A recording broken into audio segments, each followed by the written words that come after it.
This is Hey Garden Guy, Charlie Stocker, with Hey Garden Guy, Charlie Stocker on Facebook, YouTube, answering your questions and doing timely videos that will help you maybe not make the mistakes that you have in the past or save you a bit of money or a bit of time because actually gardening is the #1 pastime in the United States.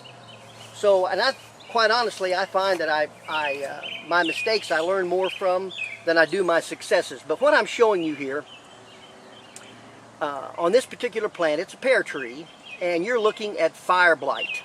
And on our television show, we have a number of people that ask us during this time, what can I use to treat fire blight?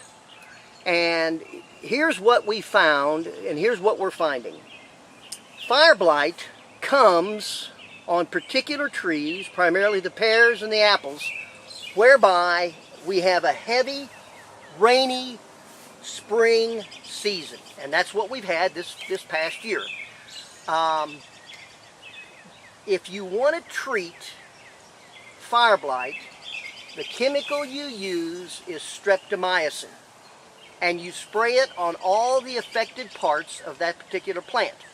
Now, streptomycin is not a cheap chemical.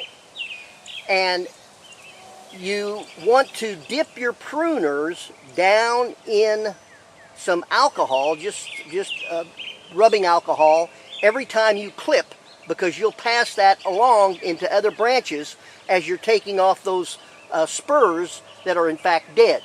But here's what we found, and this is what I want you to know.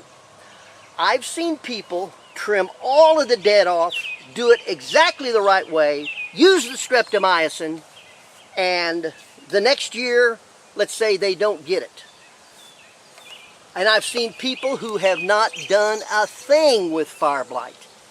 And the next year, it's the same result. So what am I saying? If you treat it or if you don't treat it, it's really not going to make a big difference unless you really have over 40% of the tree leaf structure affected by the fire blight. So don't worry yourself with this if you just see a few branches blackened like we are here. Don't worry about it, but if you see a lot more, then possibly you need to use the streptomycin and follow the directions. This is Charlie Stocker with Hey Garden Guy Charlie Stocker, Facebook, YouTube, heygardenguy.com with our website, answering your garden questions, one question at a time. Have a great day.